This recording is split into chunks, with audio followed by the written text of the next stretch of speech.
Catcalling. That is the exact word Alexandria Ocasio-Cortez wielded as an impenetrable shield for 8 long years, a rhetorical barricade constructed specifically to avoid sitting in this exact chair, across from this exact man, and answering a simple, devastating yes or no question. But tonight, beneath the glaring, unforgiving studio lights, she finally ran out of runway, out of deflections, and out of room to hide. In the agonizingly brisk span of the first 90 seconds that were broadcast live to an audience of 8 million viewers who sat leaning toward their screens in rapt attention, every single person watching instantaneously understood exactly why she had spent nearly a decade running from Ben Shapiro. She did not flee because Shapiro is inherently mean, nor did she run because he is some overbearing bully.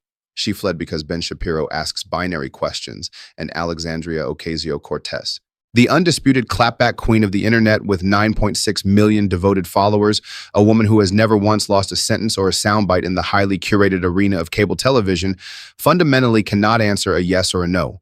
A yes inevitably leads to the next trap. A no instantly springs the next snare, and the relentless, suffocating chain of question after question ultimately leads to the exact place she has spent 8 years desperately avoiding. Tonight, she finally arrived at that destination, and by the end of the broadcast, she undoubtedly wished she had kept running for another 8 years. The debate stage itself was deceptively simple, yet heavily burdened with the weight of anticipation. 2 chairs, 2 microphones, and 8 years of bitter, simmering political history sitting squarely between them. The invitation had been carefully orchestrated through CNN, billed ambiguously as a special high-level event focusing on the future of progressive politics, a framing broad and vague enough that the Congresswoman's team could comfortably say yes without ever explicitly admitting they were finally capitulating to the one confrontation she had sworn to avoid. Yet everyone in America who possessed even a passing interest in the brutal blood sport of modern politics knew exactly what this event truly was. This was the reckoning. She arrived on set, looking thoroughly prepared, backed by 3 grueling days of intensive mock debates and a war room team that had obsessively studied every single one of Shapiro's signature rapid-fire sequences and labyrinthine rhetorical traps. They had devised a crystal-clear survival strategy. Whatever you do, do not play his game. Do not, under any circumstances, answer his binary questions. Expand every single answer into a sprawling, emotionally resonant paragraph. Forcefully control the clock, deliberately slow the tempo, and morph what was intended to be a surgical cross-examination into an overarching philosophical conversation. That meticulously crafted strategy survived for exactly 4 minutes. AOC opened the evening exactly the way she opens every high-stakes political theater, with towering, radiating energy, absolute moral clarity, and the practiced rhythmic cadence of a woman who has spent 7 years mastering the precise art of making a sterile congressional committee room feel like a revolutionary campaign rally. She spoke passionately about systemic inequality, about the crushing burden of the housing crisis, and about the working-class families in her district who fundamentally deserve a better economic reality. Crucially, she did not look at Shapiro. She looked dead into the camera lens because the camera has always been her true audience, and that audience has always been her most lethal weapon, a weapon that had, until tonight, never misfired. Then, with a slow, deliberate turn and her signature defiant chin tilt, she finally acknowledged him. "I want to address the elephant in the room," she declared, her voice ringing with rehearsed confidence. "Mr. Shapiro has been asking me for this debate since 2018. He offered $10,000. I said no, and I compared his persistent, entitled request to catcalling. I stand by that today. Because when a man aggressively demands your time and feels inherently entitled to your response, the word for that behavior has not changed." The studio gallery immediately erupted into synchronized applause. The catcalling frame had been officially deployed. It was focus group tested, undeniably viral ready, and it was the exact same tactical maneuver that had successfully protected her for 8 years. But Ben Shapiro did not flinch. He did not blink. He sat there looking precisely like a man who had just been handed the exact rhetorical key he had been patiently waiting for. "The Congresswoman says I am not entitled to her time, and she is absolutely right," Shapiro shot back, his voice slicing through the lingering applause like a scalpel. "But her 720,000 constituents certainly are. They pay her $174,000 a year to do a job. This is not catcalling, Congresswoman. This is the United States Congress, and in Congress, legislative questions require factual answers. So, let us get to those answers. He did not pause for a reaction. He moved immediately, ruthlessly, into the first question, because Ben Shapiro fundamentally does not do pauses. In his ecosystem, pauses are simply the oxygen where other people's rhetoric grows. Shapiro fills every single silence with the next aggressive sentence, and that next sentence is always a question, and that question is always terrifyingly binary. You introduced the Green New Deal in 2019, he stated flatly. How much does it cost? AOC's response was the exact polished answer her team had heavily rehearsed in the war room. The Green New Deal is a visionary framework for critical national investment, not a microscopic line item budget. The question of how much does it cost is fundamentally the wrong question when we are discussing the survival of our planet. Shapiro did not even acknowledge the attempted reframe. How much does it cost? He repeated, using the exact same words, the exact same tone, acting as if she had not spoken at all because she had delivered a sweeping emotional paragraph where a precise numerical figure was explicitly requested, and a paragraph is simply not a number. The American Action Forum estimated the cost at $93 trillion over 10 years. Shapiro continued, accelerating his pace. You introduced a massive congressional resolution with a potential price tag of $93 trillion, and you did not include a baseline cost estimate. You did not include a specific funding mechanism. You did not include a realistic implementation timeline. Congresswoman, in literally any other profession on earth, proposing a $93 trillion project without a basic cost estimate is considered gross malpractice. In Congress, apparently, it is merely a press conference, and it raises a critical question that I promise you the Government Accountability Office should be thoroughly examining right now. Can a sitting member of Congress introduce generation-defining legislation with a $93 trillion economic impact and absolutely zero fiscal analysis? Because I assure you, in the private sector, that kind of financial filing gets instantly rejected and laughed out of the boardroom. In Congress, it apparently just gets you more Instagram followers. He relentlessly moved to the next question before she could even draw breath to respond. Each question was a rhythmic beat. Each non-answer was a musical rest, and the rests between the strikes were getting terrifyingly shorter. In 2019, you stated on the record, quote, "The world is going to end in 12 years if we don't address climate change." That was 7 years ago. Are we currently 5 years away from the total end of the world? AOC attempted to interject, explaining it was a rhetorical device to emphasize urgency. Shapiro snapped the trap shut. So the statement was factually false when you made it. You knowingly used a false statement to politically justify the most outrageously expensive policy proposal in the entire history of the United States Congress, a proposal that, as we just established, you cannot even tell me the basic cost of. Furthermore, you utilized that objectively false statement in highly lucrative fundraising materials. Your campaign systematically sent out mass emails citing this fabricated 12-year deadline. Your donors handed over their hard-earned money because they genuinely believed the world was ending. The world was not ending. You personally knew it was not ending. And yet you raised millions of dollars on that exact premise. There is a very specific legal term for raising financial contributions based on a claim you know to be factually false, Congresswoman. In the strict realm of campaign finance law, it is called material misrepresentation. That specific phrase landed with a heavy, sickening thud, vibrating differently than Shapiro's usual rapid-fire debate points, because this was not a mere political disagreement. It was the invocation of a severe legal standard. Material misrepresentation is the precise statutory language the Federal Election Commission utilizes when investigating whether donors have been deliberately deceived. And Ben Shapiro, who is not a federal prosecutor nor a sitting congressman, but a Harvard law graduate who consumes dense legal statutes the way average citizens read morning sports box scores, had just successfully clamped a terrifying legal framework entirely around a standard political argument.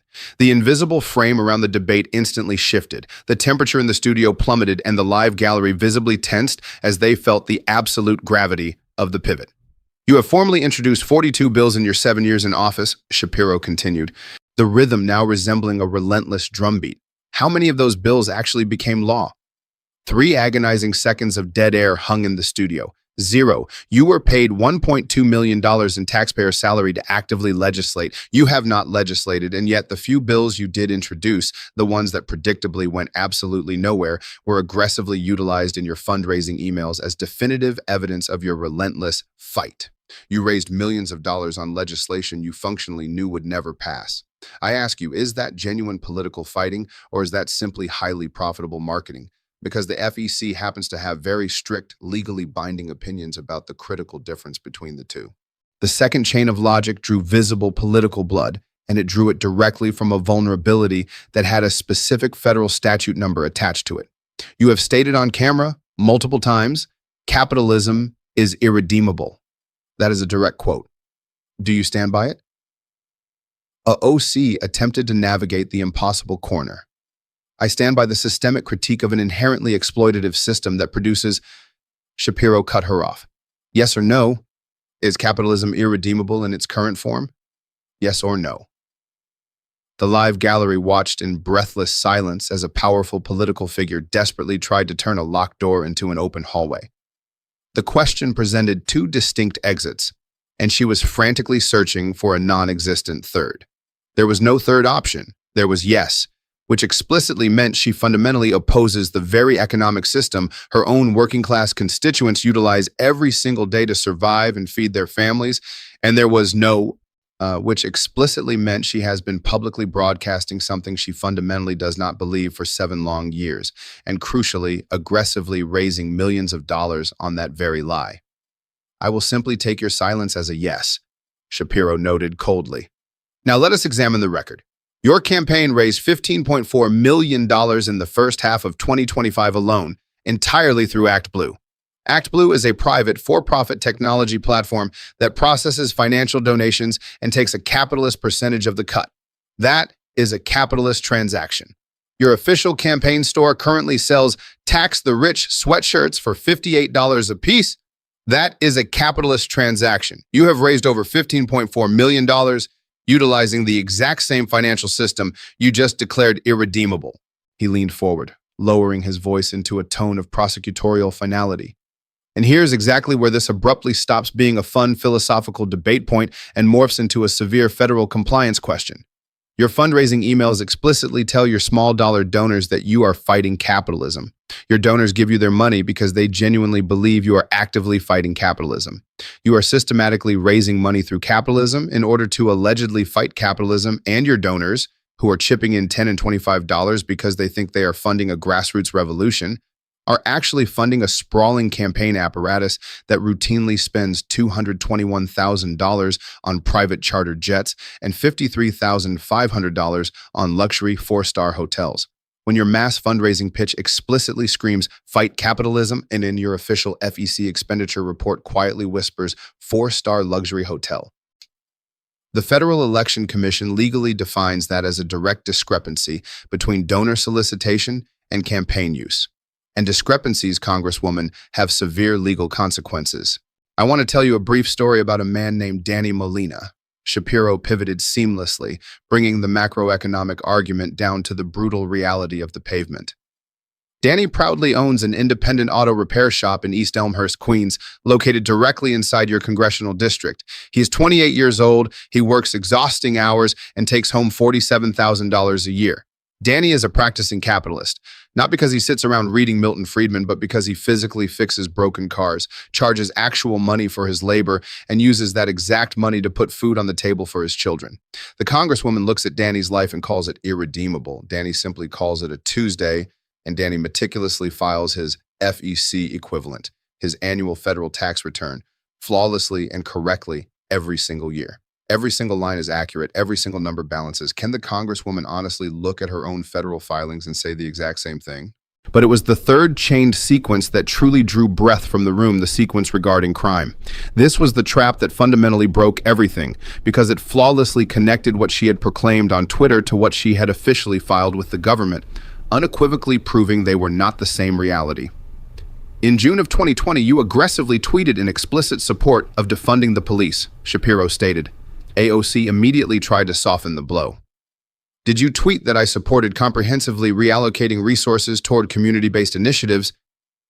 Shapiro silenced the pivot. Did you tweet in explicit support of defunding the police? Yes or no? The tweet literally said, defund means defund. That was your specific word. Your personal tweet, your verified account, June 2020. Do you stand by it today? AOC abruptly stood up. Standing is what she instinctually does when she desperately needs the room to feel her presence, to overwhelm the space with her aura. Sitting is for conversations. Standing is for speeches.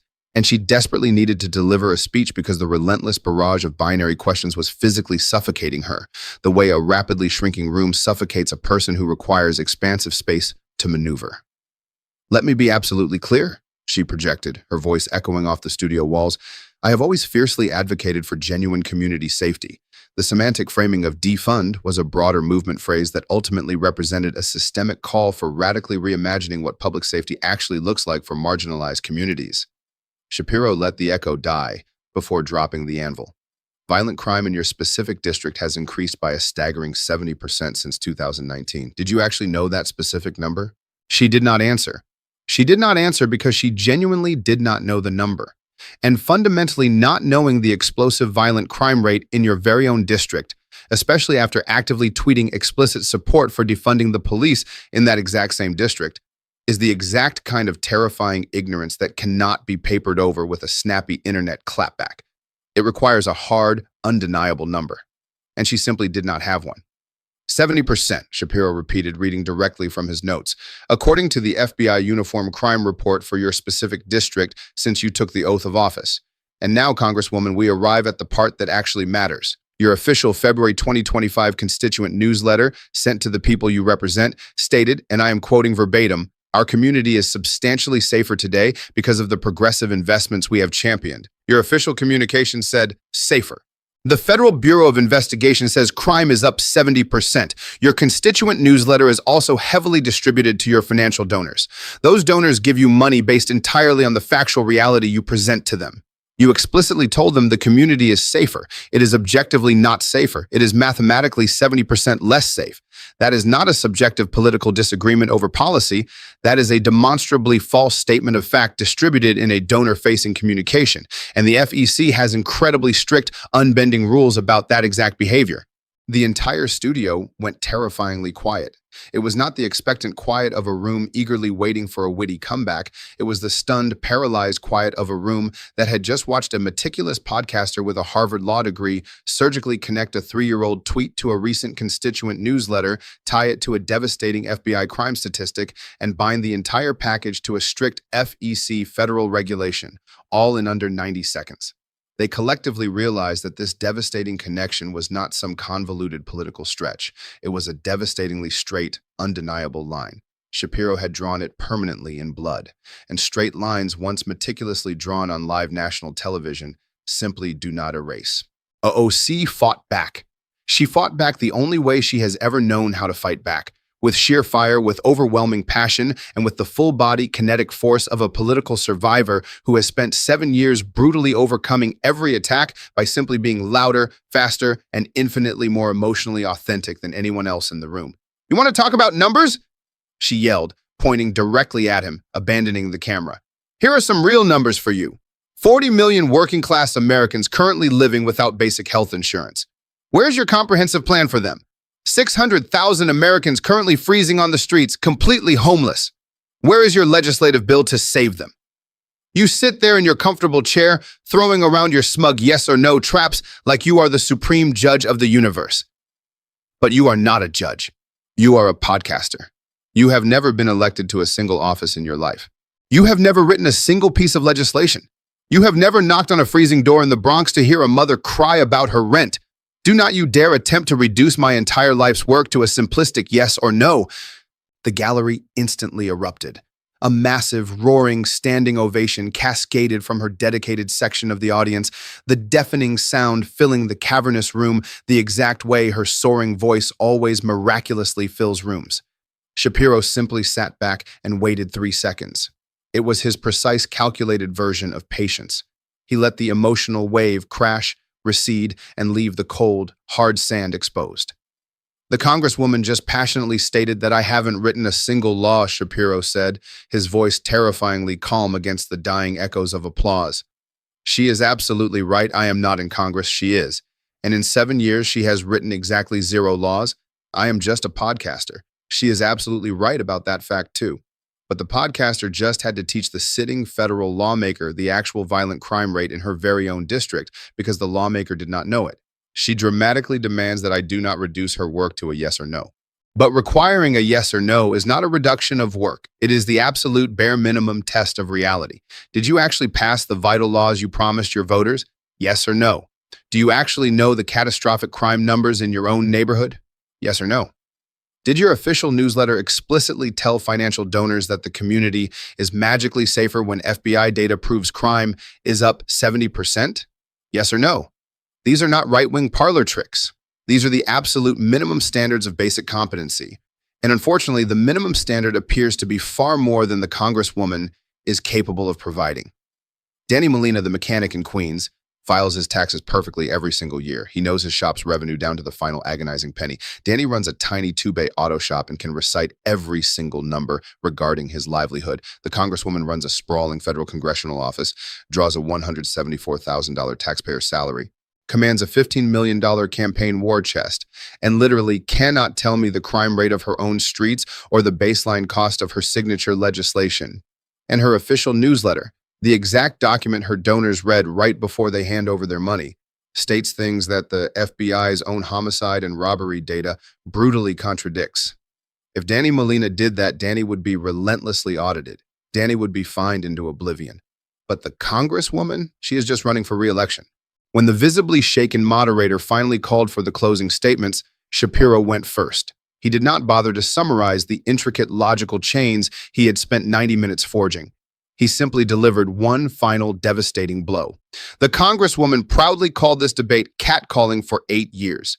Tonight, America finally found out exactly why. It is not because I am a bully. It is because I demand a yes or a no. And yes or no is the one unforgiving format where 9.6 million Instagram followers offer absolutely zero protection. It is the one format where sassy clapbacks fundamentally do not work. It is the one arena where the most notoriously viral Congresswoman in American history is finally forced to answer a simple question with a hard fact instead of a fleeting feeling. But tonight was not merely about exposing feelings versus facts. Tonight was about something far more dangerous. It was about federal records. Her official newsletter told donors the community is safer. The FBI says crime is up 70%. Her mass fundraising emails loudly cited a 12-year climate deadline she admitted tonight she knew was factually false. Her campaign legally listed $221,000 in exorbitant private jet spending while she simultaneously told her working-class donors she fights the elite and flies commercial. Each and every one of those instances is a severe documentable discrepancy between what she pitched to donors and what federal records undeniably show. And the Federal Election Commission, not me but the federal government, has the absolute statutory authority to aggressively examine whether those specific discrepancies constitute material misrepresentation to the American public. I am just a podcaster. She is right. I cannot open a federal investigation, but 8 million people just watched these undeniable discrepancies unfold on live television. And 8 million eyewitnesses are significantly harder for the bureaucracy to ignore than one podcaster with a microphone. AOC's closing statement was a sprawling 3 minutes. She completely ignored the time limit, going well over her allotted clock. She spoke beautifully about the relentless spirit of the Bronx, about the immense sacrifices of her working-class mother, and about the raw, visceral courage it takes to remain standing when the entire establishment is screaming at you to sit down. It was, by all conventional political metrics, a phenomenally good speech, an absolute masterclass AOC speech. It was the exact kind of transcendent oratory that routinely fills massive arenas, that brings complete strangers to uncontrollable tears, and that effortlessly transforms casual listeners into recurring monthly donors. But tonight, the context had irrevocably shifted. After 90 grueling minutes of binary questions she physically could not answer, after the revelation of the deceptive newsletter, after the exposure of her ignorance on the crime rate, after the admission about the false 12-year climate deadline, and after the undeniable reality of the private jets listed on the very FEC filings she pretended did not exist, the soaring speech sounded fundamentally different to the millions watching at home. It sounded exactly like the specific phenomenon Shapiro had just clinically diagnosed, a desperate, beautiful feeling violently shoved into the space where a cold, hard fact should be. It sounded like a breathtakingly poetic paragraph deployed precisely where a simple yes or no was the only thing the room actually needed to hear. She ultimately received the roaring standing ovation from her loyalists. She always receives the standing ovation. But the standing ovation and the federal campaign compliance filing are two profoundly different things. And tonight, on a national stage, the federal filing definitively won. Here's the brutal underlying truth about what transpired during this debate. Ben Shapiro is indeed just a podcaster. He possesses no congressional subpoena power. He wields absolutely no committee jurisdiction. He commands zero institutional leverage. But what he surgically accomplished on that stage, captured on high-definition camera in front of 8 million voting Americans, was the methodical construction of a permanent record. Not a formal legal record, but a devastatingly public, evidentiary one. Every single contradiction AOC stubbornly made on camera was instantly time-stamped, permanently recorded, and ruthlessly cross-referenced by the internet with the exact federal filings it so blatantly contradicted. And public evidentiary records, once they are willed into existence on this scale, have a magnetic tendency to attract the very government institutions that actually do possess subpoena power. By the morning after the debate, the political landscape had irrevocably fractured along the fault lines of two stratospherically viral clips that inflicted entirely different categories of devastation. The first was the ruthless competence clip, a 30-second sequence of Shapiro coldly demanding the price tag of the Green New Deal and AOC fundamentally floundering before he read the $93 trillion estimate aloud, amassing 31 million views and triggering a universal bipartisan wince of professional secondhand embarrassment, perfectly encapsulated by a Bronx Community Board member's viral post.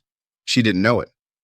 The second was the terrifying newsletter clip, violently juxtaposing her donor-facing claim of a safer community against damning FBI data, proving a 70% violent crime spike. Capturing 23 million views and actively circulating through the meticulous networks of campaign compliance experts who universally diagnosed a severe material factual discrepancy that virtually guaranteed a federal review. Within week one, the bureaucratic machinery began to mercilessly grind into motion, as the conservative National Legal and Policy Center weaponized her own on-camera contradictions. Commercial flight claims versus $221,000 in private jet disbursements, the safer community myth versus the FBI reality, and anti-capitalist rhetoric versus highly lucrative expenditure patterns, into a laser-specific supplemental FEC complaint perfectly synchronized with an unprecedented avalanche of 2,300 individual citizen complaints that legally forced the commission's hand. By week two, the peril escalated from uncomfortable to existentially threatening when the House Office of Congressional Conduct officially received a formal, nonpartisan ethics referral demanding a preliminary review of her misleading constituent communications, rapidly accelerating existing investigations into her bizarre $18,725 psychiatric expenditures because the debate had spectacularly illuminated a systemic, undeniable pattern of federal deception. The political fallout finally struck the very working-class demographic she claimed to champion by week three, spearheaded by a viral television interview from Danny Molina, a 28-year-old Queens auto mechanic whose exhausted, grease-stained frustration over knowing the exact cost of a brake job down to the penny, while his representative remained utterly oblivious to the cost of her own legislation, resonated across all ideological lines, racking up 6 million views and transforming him into a potent national symbol of professional competence. This seething, strictly professional outrage immediately galvanized a powerful coalition of 47 local small business owners from her own district, people who are ruthlessly audited for a mere $200 mistake, to officially sign a devastating joint letter to the FEC demanding a forensic public accounting of her $15 million campaign, effectively handing the notoriously hesitant federal agency the absolute, undeniable political permission slip it needed from her own constituents to act aggressively. What she had confidently dismissed as mere catcalling for 8 long years was suddenly exposed under the glaring studio lights as a relentless barrage of binary questions she fundamentally could not answer, culminating in a catastrophic series of unforced on-camera contradictions and a sprawling pattern of federal discrepancies. The question hanging heavy in the air is still the exact same terrifying question it has always been from the very beginning: a simple, unforgiving yes or a no. And as official federal subpoenas begin to quietly draft in the hushed, darkened offices of Washington, D.C., and the absolute full weight of the United States government slowly turns its unblinking investigative eye toward her campaign finances, the entire political world waits with bated breath to see what happens next. Because as the clock officially runs out on her 8-year evasion, she still fundamentally does not have an answer.